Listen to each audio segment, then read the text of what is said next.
Hello student, ये melatonin का role हम पढ़ने जा रहे हैं।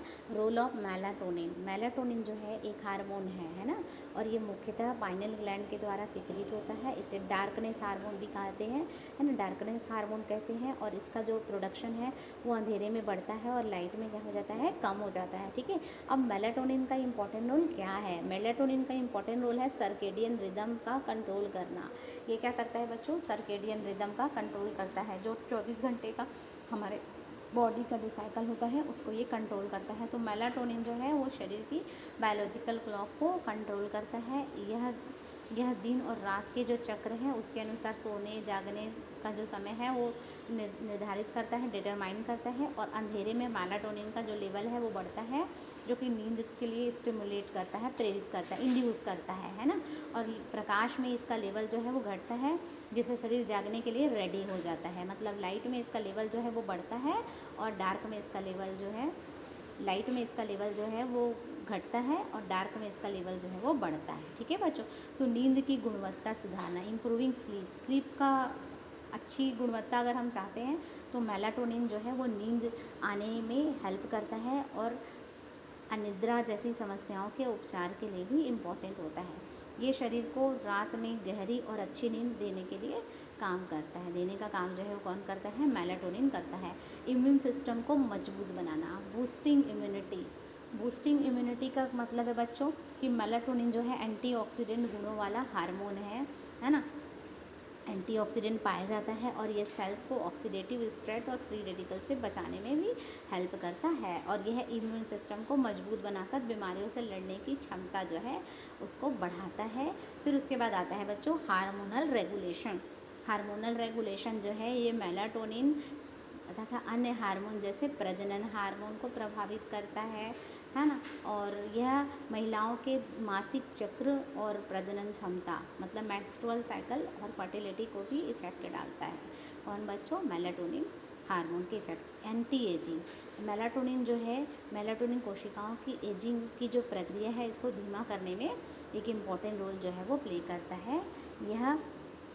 यह स्किन और ब्रेन के लिए इम्पॉर्टेंट रोल प्ले करता है, लाभकारी है ना। मानसिक स्वास्थ्य में सुधार, मेंटल हेल्थ के लिए भी मेलाटोनिन जो है एक इम्पॉर्टेंट रोल प्ले करता है। यह स्ट्रेस और डिप्रेशन जैसे लक्षणों को कम करने में भी हेल्प करता है ना। और यहाँ पे क्या होता है बच्चों, ये मेलाटोनिन जो है ये ब्रेन के न्यूरोट्रांसमीटर के लेवल को भी बैलेंस करता है। ये इंपॉर्टेंट चीज़ है कि मेलाटोनिन ब्रेन के न्यूरोट्रांसमीटर के लेवल को भी बैलेंस करता है। ठीक है, मेलाटोनिन प्रोडक्शन को प्रभावित करने वाले कारक कौन कौन से हैं? जैसे कि लाइट है ना।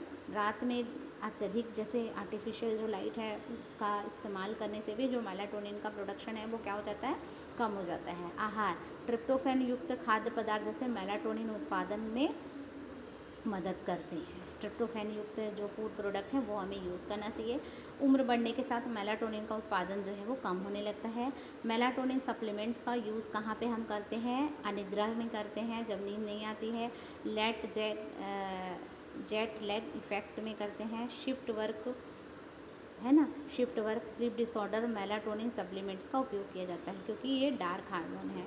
ठीक है, और इसमें डॉक्टर की सलाह के बिना नियमित रूप से उपयोग नहीं करना चाहिए। मेलाटोनिन जो है वो बॉडी की जैविक घड़ी या बायोलॉजिकल क्लॉक है। स्लीप और होल जो हेल्थ के लिए इम्पॉर्टेंट हार्मोन है और इसे बैलेंस करने के लिए प्राकृतिक जो है वो दिन और रात का पालन करना पड़ता है और आर्टिफिशियल लाइट से बचना बहुत ज़रूरी है ना। नेचुरल लाइट में रहना ज़रूरी है। अब क्रोनोबायोलॉजी का क्या क्या इस्तेमाल किया जा सकता है? ये तो हम लोगों ने मेलाटोनिन का इंपॉर्टेंस पढ़ लिया। अब क्रोनोबायोलॉजी का क्या क्या अनुप्रयोग है, क्या क्या एप्लीकेशंस है बच्चों। ठीक है, क्रोनोबायोलॉजी जो है जीवों के समय संबंधित बायोलॉजिकल रिदम और उनके पर्यावरण के साथ आपसी तालमेल की स्टडी है। सर्केडियन एनुअल एंड लय के आधार पर शरीर को कार्यप्रणाली को समझने और उपयोग करने का ये क्या है, विज्ञान है। और चिकित्सा क्षेत्र में क्रोनोथेरेपी में क्या होता है, रोग के इलाज के लिए दवाओं को दिन के समय पर दिया जाता है। ठीक है बच्चों, तथा जिससे कि उनका जो है जब इनका अधिकतम प्रभाव हो दिन के समय, जैसे हाई बीपी की जो दवा है है ना। उसमें क्या बस यहाँ पे क्या करता है, कुछ दवाओं के टाइम का भी इफ़ेक्ट होता है ना। तो यहाँ पे हाई बीपी की, हाइपरटेंशन की दवा जो है वो रात में दी जाती है, क्योंकि रक्तचाप सुबह के समय अधिक बढ़ता है ना। और अस्थमा की दवाएं जो है रात में दी जाती हैं, क्योंकि इसके लक्षण जो है रात में बढ़ते हैं। कैंसर का इलाज जो है वो कीमोथेरेपी के समय का जो निर्धारण है वो सर्केडियन रिदम के अकॉर्डिंग होता है, ताकि दवा के दुष्प्रभाव कम हो और प्रभावशीलता जो है, इफ़ेक्टिव दवा जो है वो ज़्यादा हो। स्लीप डिसऑर्डर, नींद की समस्याओं जैसे अनिद्रा है, है ना, इंसोम्निया बोलते हैं, jet leg effect, shift work sleep disorder का इलाज जो है सर्केडियन लय में संतुलित कर लिया जाता है। यहाँ भी इनका स्लीप डिसऑर्डर का भी इलाज जो है उसके थ्रू होता है। मेलाटोनिन और लाइट थेरेपी का उपयोग किया जा सकता है। ये सब है इन मेडिसिन, मतलब चिकित्सा के क्षेत्र में हम किस तरह से इनका इस्तेमाल कर सकते हैं। एग्रीकल्चर या कृषि में भी हम कर सकते हैं इनका इस्तेमाल।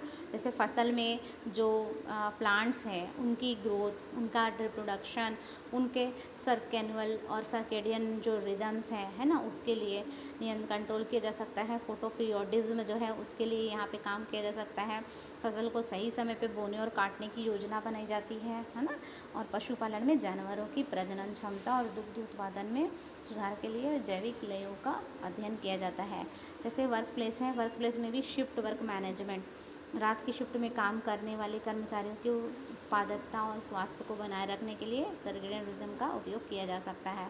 बेहतर नींद और ब्रेक की योजना बनाने में हेल्प मिलती है। जेट लैग का प्रबंधन कैसे होता है, यात्रा के दौरान जो है शरीर